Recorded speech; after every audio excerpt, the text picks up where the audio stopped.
What's up, guys? So we're back today with some more of the Snow Queen quest from Persona 1. Just a... yeah. Last time we finished up the Hypnos Tower. We finished killing Hypnos and dealing with that little girl in there. And so today we're going to be getting into the next tower, which I don't remember what it's called.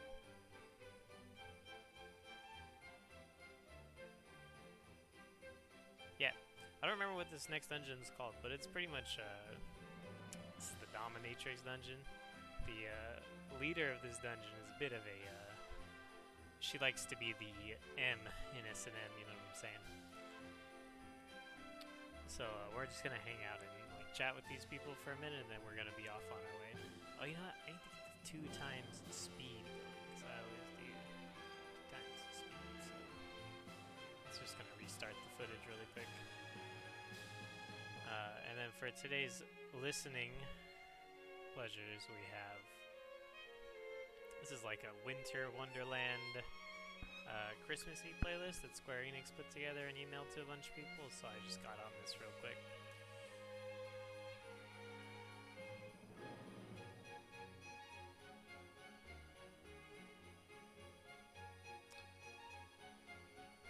We're going to fuse up some new personas also. I think getting new personas is something that I needed to do more often throughout this run, but I didn't. And that ultimately leads to 2 grinding sessions. Which sucks.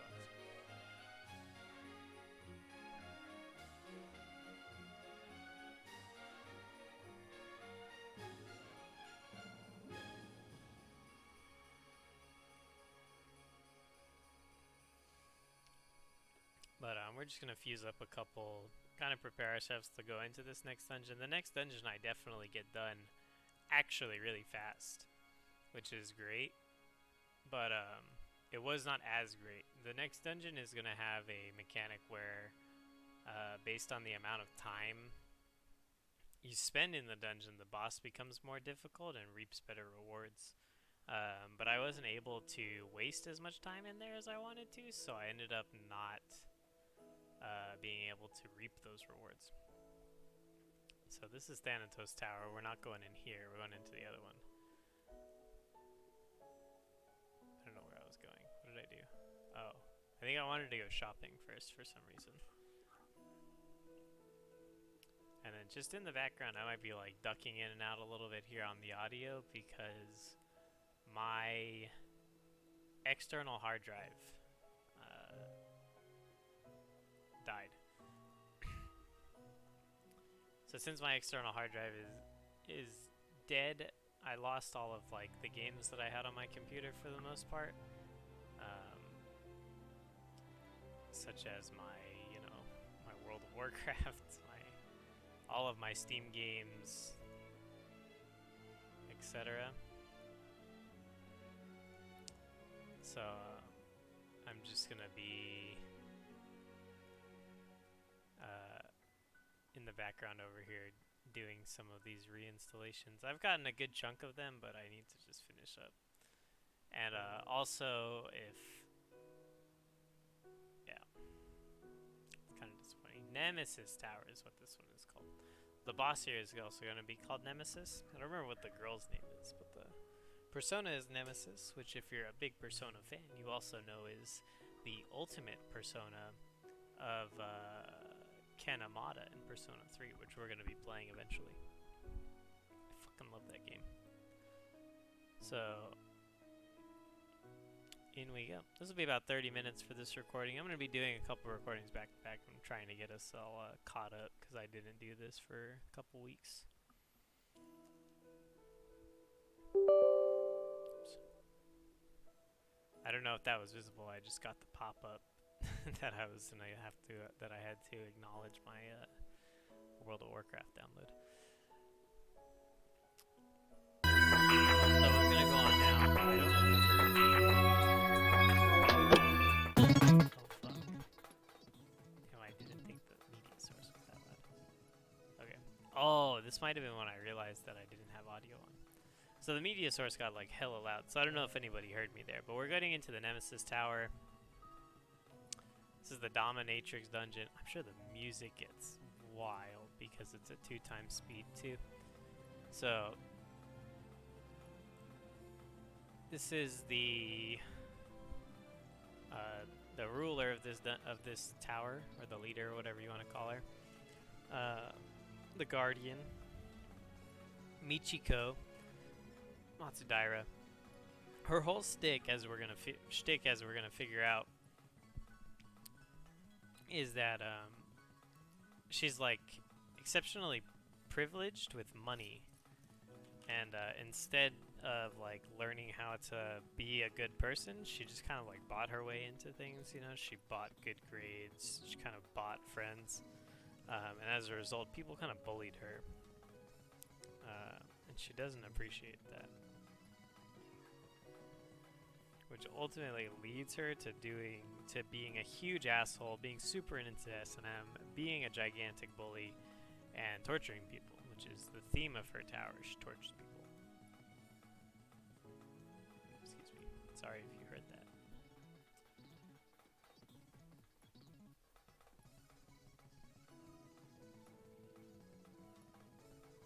So this tower is actually going to present us mostly with choices. Is going to be the main thing, because she gets rid of the timer. So it's really a choice for how long you hang out in here and take to complete it, which has the repercussion, as I already mentioned, of getting more difficult the longer you're in here for. But also, there's going to be a choice that we're presented with pretty early on, which is going to affect us getting mirror shards. And as we all know, we all want mirror shards.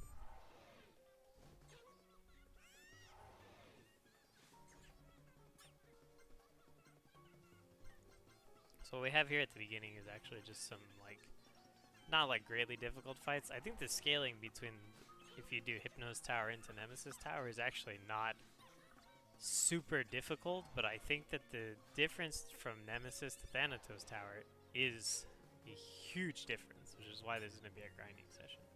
For that grinding session, I'm just going to be uploading the raw footage and listing it as grinding session videos, in case anybody is just looking for validation that actually happened. But there's a lot of grinding that goes on off screen.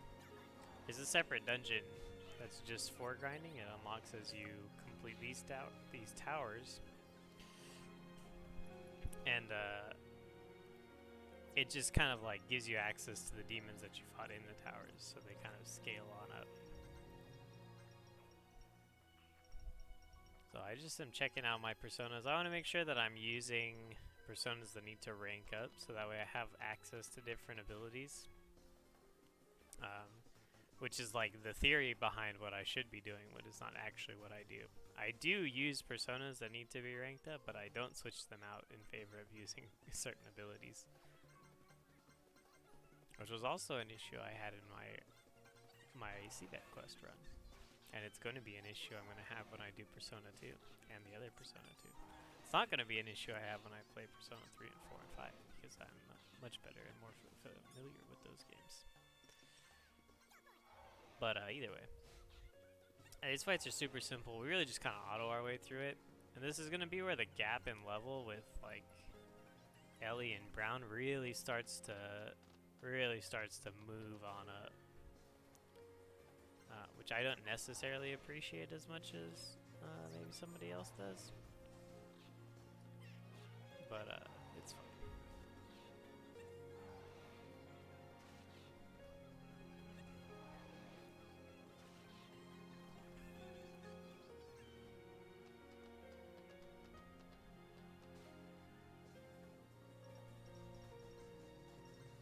So these enemies still are just like very whatever. All we're looking for is there's going to be a room, which is the main like decision. And so once we get there, we'll have a lot more to say.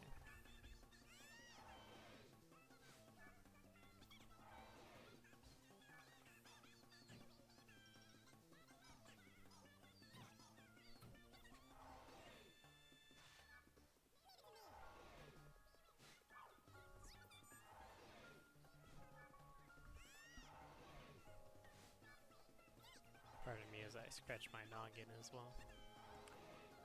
It does get a little itchy under this headset. Alright, so these are some shops. Just to give you access to buying items, because you can't leave anymore. This is also something I probably should have taken more advantage of, because I could have done a little bit of grinding here. Bought some good, got a bunch of money, bought good stuff, and then I would have been better prepared for some of the shit. For some of the shit that happens in this dungeon, but again, this dungeon is not greatly threatening.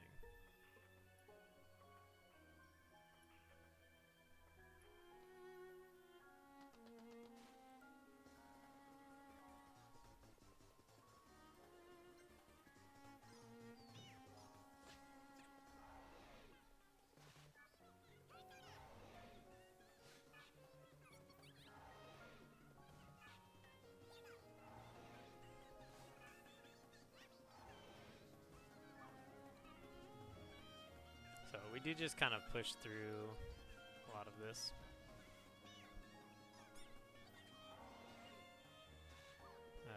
Because this is just a very straightforward little romp. I did talk to the girl in the weapons store. That's going to be a character who comes back in the Nemesis Tower and will give us a mirror shard for a bunch of money. She's just kind of like a supernatural reporter or something. Or she's like a school journalist that's interested in supernatural stuff. So you run into her a few times throughout the run. It's the only time you see her in this particular dungeon, though.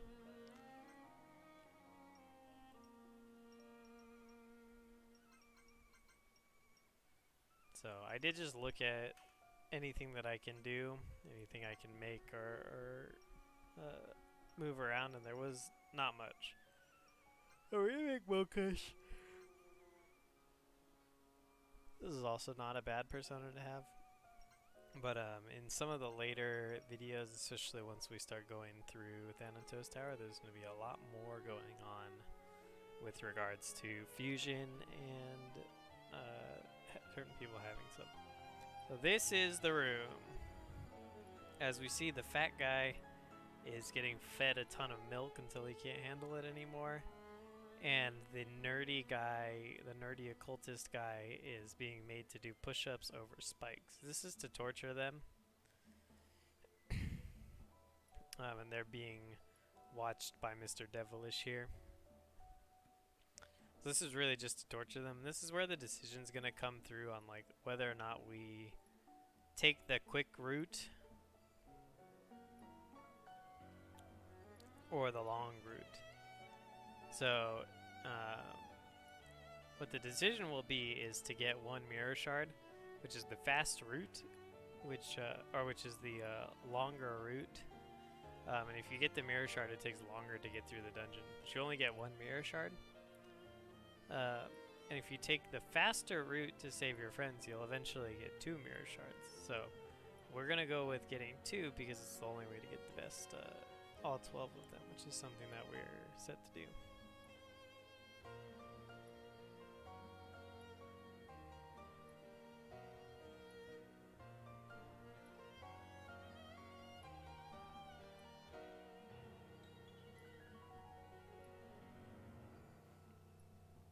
So this is really like a big look into her character because she's into this sort of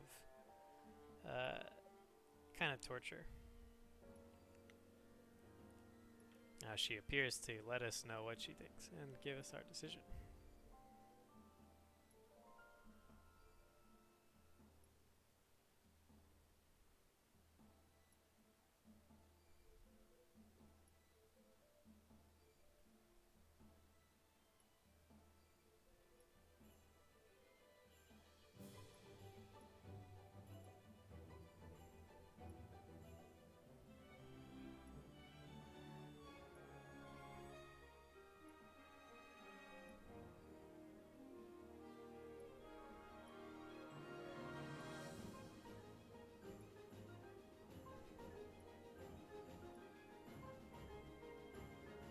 If I remember. Hold on, actually. Yeah. The faster route does not have the mirror shards, if I'm right.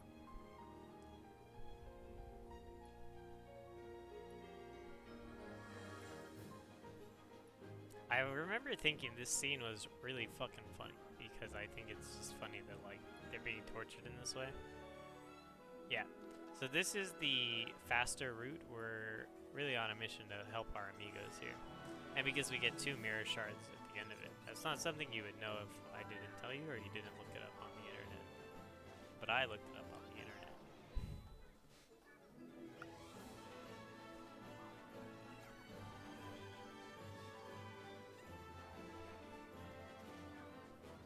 So.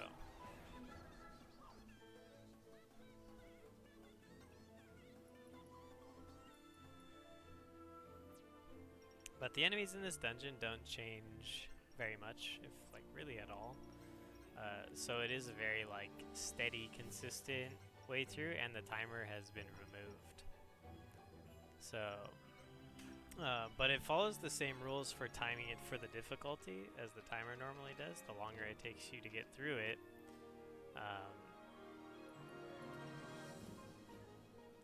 is determined by your actual time on the map. So time in battles and time on menus doesn't count. Which is why I ended up spending a lot less time in here than I intended to. I think my total recording here was only like an hour long for this entire dungeon. Which is even less than my Nemesis Tower, if I'm not mistaken, by a little bit. So we're gonna start leveling up Phaleg. Phaleg is actually a super important persona, I think. He was really important in my Seabeck quest as well. That's because he learns Meteorama, which I don't use a lot during actual fights. Like, after he learns Meteorama, I don't use Phaleg in combat very often. I do just take advantage of having him on a character to heal out of combat often.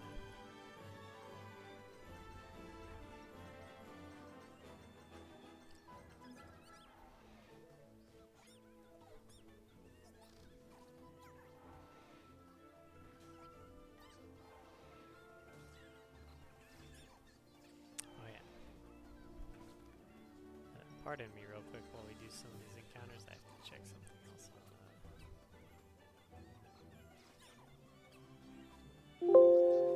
internet.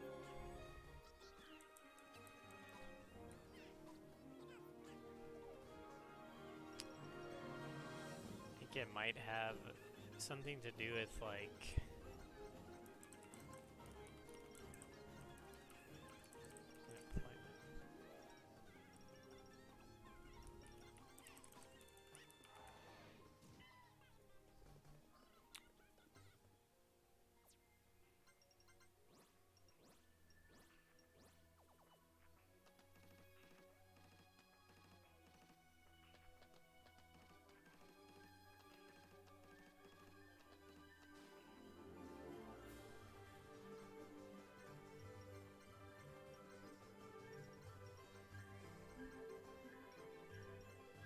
oh.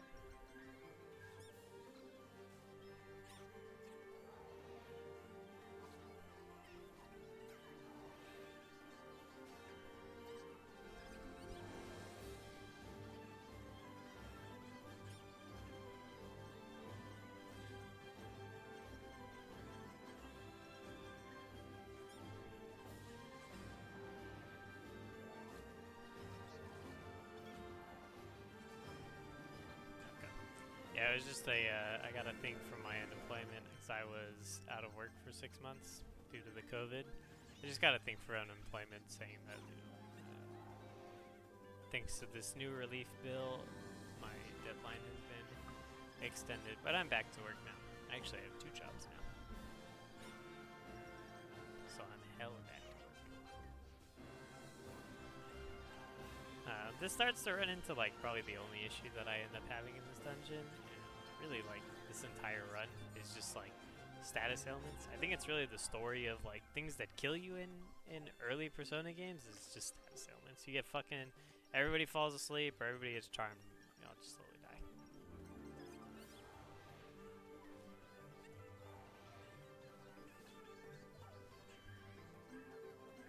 So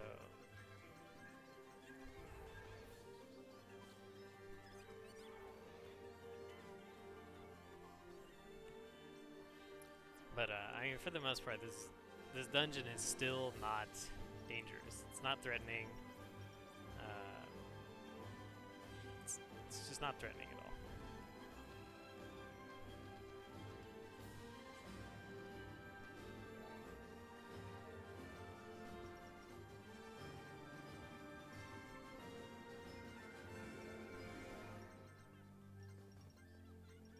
I'm also getting a lot of ads for the Blizzard winter sales, Steam summer sales.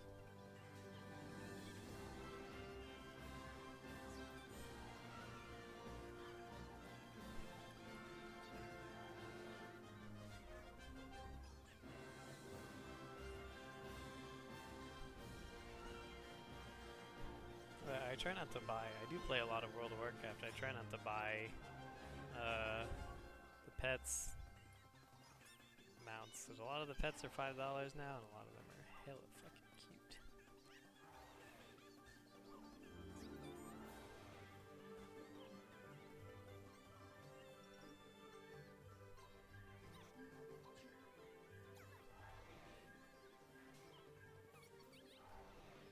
And once I'm done recording for today, I'm hella playing World of Warcraft. Because I am not max level.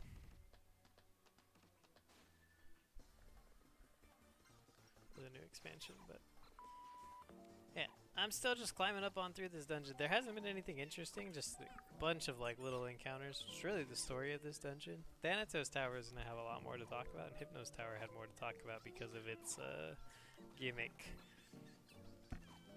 But yeah, just a lot of easy stuff here. I think this has been the downside to recording like this, because this is footage that I've already recorded that I'm just recording the audio for right now.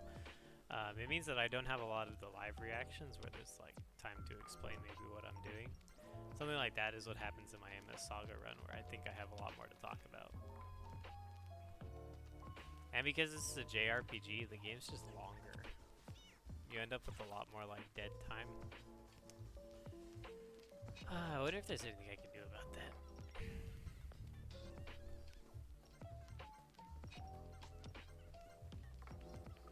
Oh, I can like actually like turn the stream on for no reason and be like, hey guys, I'm actually streaming this ish. The downside to that is that it's gonna kill my fucking internet. So let's see here. Let's just see how everything's going. World of Warcraft finished downloading, so I mean it's fine. I'll do it next time. Maybe that's what we'll do with Persona 2 or something.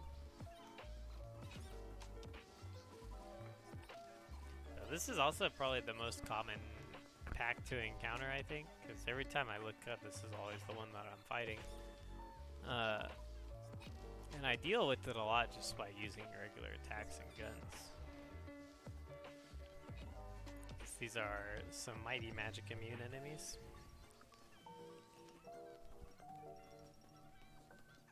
I'm out here like really reaching for options as these enemies are not dying fast enough.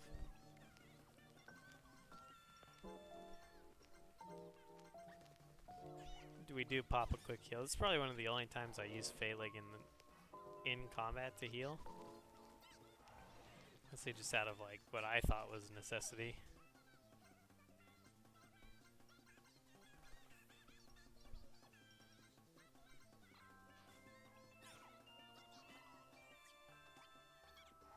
Finally killed that one enemy, and that's, you know, that's always a good place to start.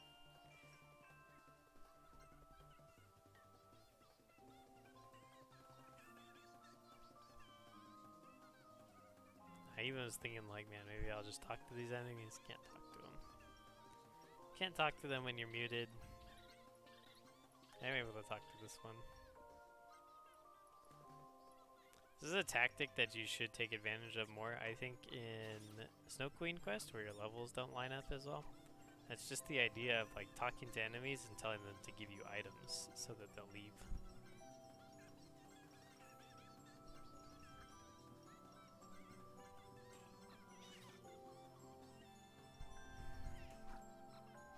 It's something I do a lot in the Thanatos dungeon, which is gonna keep coming up because it's where a lot more time was spent.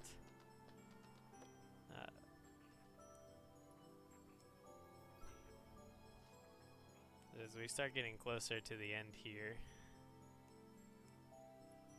we're pretty much done. There's actually, the way this dungeon works is based on how long you've been in the dungeon. You'll go through a few rooms like the one I just went through that looks like a room with 2 doors, or a room with just like there for you to walk through. It's because when you go through the other door, depending on if you're ready to fight the boss, either she'll be there or you'll just go into the hall.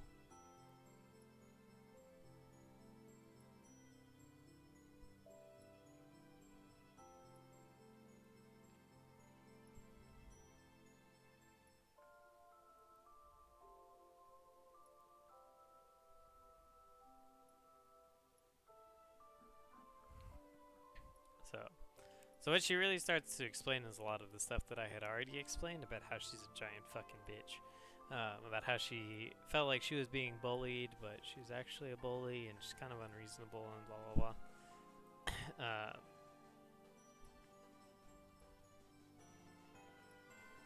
So pretty much everybody just kind of agrees that like, hey, you're kind of an unreasonable bitch. So let's go ahead and fight. And ISA realizes that we don't need all of the mirror shards, which is true. But we're going to get them all anyways. She just doesn't know that yet.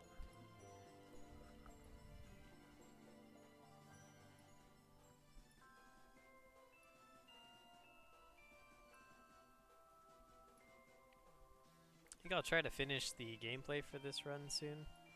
And then I can finish recording the audio next week.